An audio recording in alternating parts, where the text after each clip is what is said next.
Hey, Coach, what's going on? It is Coach Tim here with another video, and I have a great one for you today here on the Beast You podcast. We're going to talk about how to build your coaching staff for your youth football program, especially if you don't have a lot of resources or a lot of parent participation. I'm going to tell you my process, and I'm also going to tell you some pitfalls to avoid as a youth football coach, especially when you're first starting off. All right. And before we get started, do me a solid, like and subscribe to my channel, guys. If you want to learn everything it is about growing a dynamic youth football program and win more games, score more points, even if you don't have any experience, this is the place to be. All right, guys. So let's get into this video. So, guys, for me, number one, I believe that having a coaching staff, a good coaching staff, can make and break your season, not strictly off of X's and O's, but from a chemistry and a culture standpoint.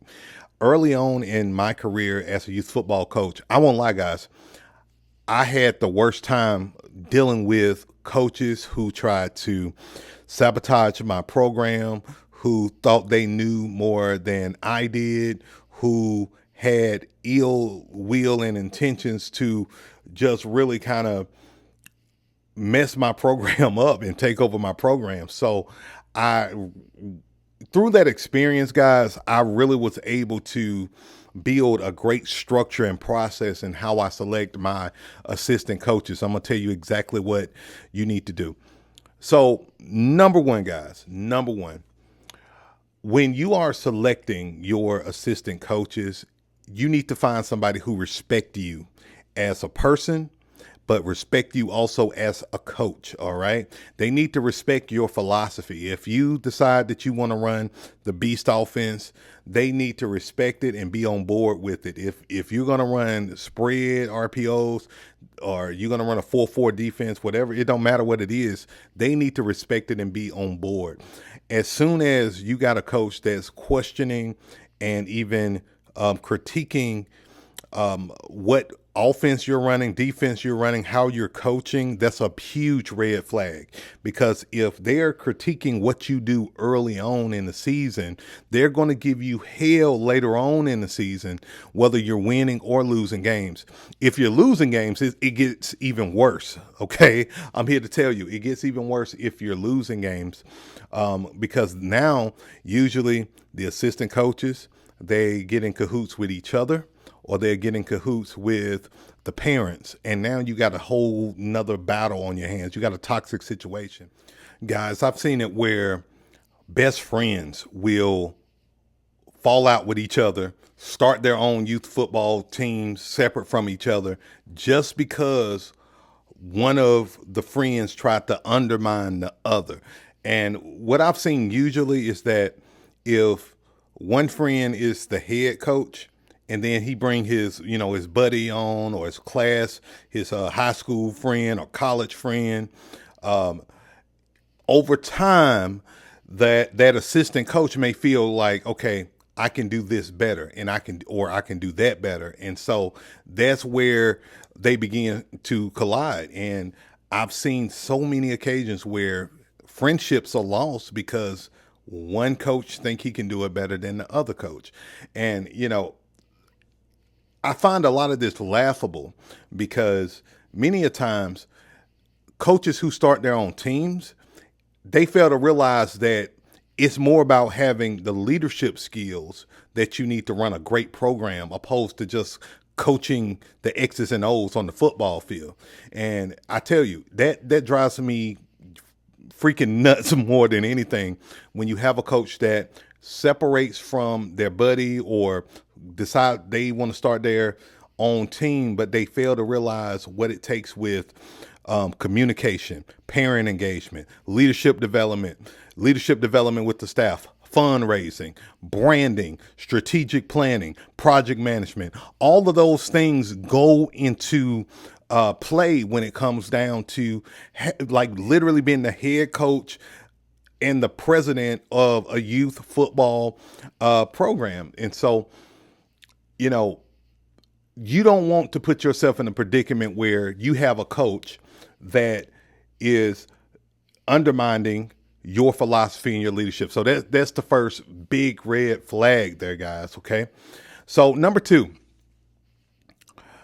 one of the best ways I have recruited coaches in the past is by simply showing up to practice, seeing what moms and dads come to practice consistently. They're drawn to the program and they want to be a part of the process. And you will know who they are. They're usually the parent that's not just at practice, but they may, be standing on the edge of the field and they're just looking. And they may even come to you and ask, hey, coach, if you need anything, let me know. If you just need me to hold the pad, just let me know. Like some of the best assistant coaches I've had are coaches who don't have a ton of coaching experience or even like playing sports, but they want to hold a pad, or they want to set up practice for you. Man, hands down, I would take those type of coaches over coaches who think they know it all any day of the week. So look for parents who are showing up. And some of these are not parents. Some of these may be guardians. Some of these may be uncles, aunties, granddads. You will know who they are by the way they are engaged at practice. Now, on the flip side, here's my caveat, okay? Here's my red flag. You don't want to put someone into a coaching position that always has an opinion. Again, they're at practice, they're on the field, they're engaging in drills without even asking, or they're coming out on the field just trying to do different things. They're just out of pocket. These are the people you do not want to have on your coaching staff, because if they are invading boundary, on the front end like that, imagine what they do if you give them authority to be a coach or an assistant coach, and you don't want to make that mistake. I think this is a good time to tell you guys my philosophy as to, the standard I set for my parents and coaches. Okay. Number one, this is the biggest thing, guys. I am very strict and I'm very business. Okay. I'm very organized in my program. If you're not an assistant coach or a drill coach, I don't want you on my field. I don't care if you're a parent. I don't care if you love little Johnny to death. If you're not an assistant coach or a drill coach, I don't want you on my field. You can stand on the edge of the field. That's cool. But being on the field, doing drills and stuff without me, granting permission for you to be out on the field, I just don't let it happen, because too many mistakes, too much disorganization can happen on the field. So I'm very strict with that process, and I recommend that you have a strong stance and standard, because I'm gonna be honest, guys, it's becoming more and more difficult in the youth coaching world. Because you have a lot of parents who don't give a crap about the coaches and the volunteers like they used to. And so, if you're like me, you see social media, you see the news, and you see where, you have more fights among parents and coaches, and shootings and stabbings and all of this stuff in youth sports. And so, you need to have great organization from day one, so a lot of this stuff don't spill over into your program.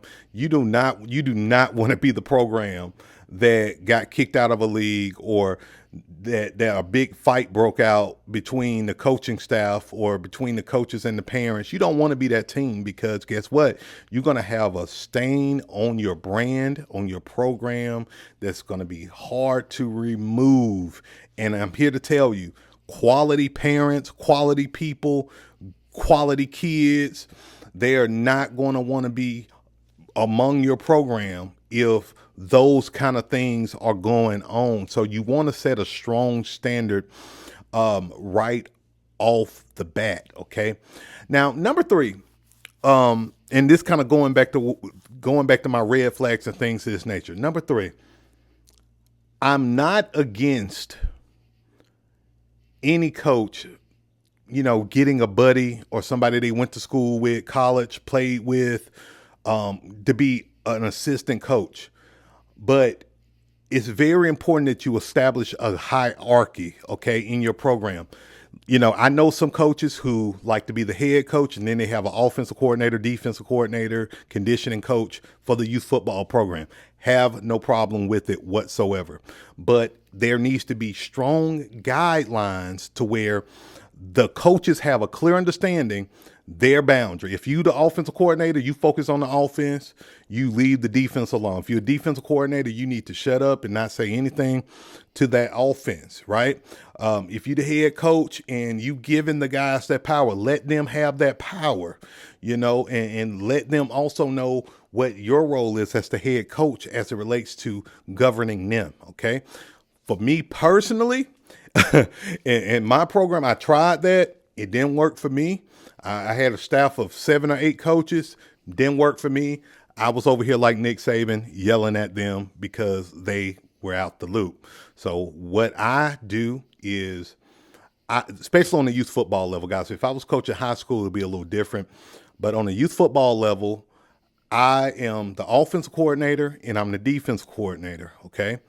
And my assistant coaches, I use them as analysts, okay? I use them as analysts. And so during game time, one of my assistant coaches is strictly focused on the offensive line. We're going to focus on the offensive side of the ball. So I may have an assistant coach focus just on the offensive line, making sure everybody's blocking, doing what they need to do. Then I have a coach focus on the running backs. Are the running backs doing everything they need to do? Then I have a coach that's focused on the defense, okay? That's focused on the other team. The other team's defense. When we're on offense, they're looking at the defensive line. What's the other team defensive line doing? What the linebackers doing? What the secondary doing? Where are the weak spots? So I use my coaches as analysts as I kind of navigate the ship in my offensive play calling, my defensive play calling, my shifts, my schemes, things of that nature. And it works like a charm. You know why? Because I refuse to lose a game because one of my coaches made a really piss poor decision. If I lose a game, I'd rather lose a game on my watch and on my decisions, opposed to giving a coach, power to call plays and to do things, and they cost us a game. The reason why I'm OCD like that is because that's exactly what happened to me the very first year that I coached, guys. The very first year that I coached, I allowed my assistant coach to coach our championship game, simply because I gave him power.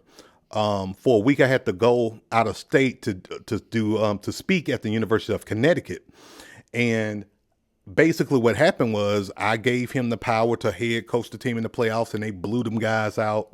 I think the score was 33-0, 30-something 0. This was 15 years ago now. But I gave him the power to run the team. And then when I came back, we was in the championship, and I continued to let him coach the offense. Big mistake, huge mistake. He ran all of our best plays. He called all of our best plays at the beginning of the game. And guess what? We didn't have nothing to last, in the back end, and we lost that game 13-6. And it was just a big coaching mistake that I made that I wasn't able to shake until I won the championship, years later, So the case in point is, for me, I like to play call. I like to manage my program. I like to manage the play calling because I don't want to lose a game because of coach made a bad decision. I want to lose a game because if I lose a game and I made the bad decision, I can own that.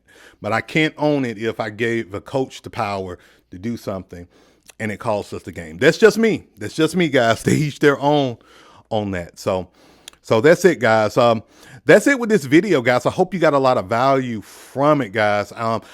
I get a lot of you asking me questions, or and you are also interested in even working with me one-on-one. I do work with youth football coaches one-on-one in a consulting capacity. Okay, so if you want me to work with you one-on-one as a consultant to you and your program this season, I am available for that. Actually, information is in the description box below. Just fill out the quick application, Beast Out You application, just to make sure, you know, we're a good fit to work together, and you booked your call with me, and we're going to talk.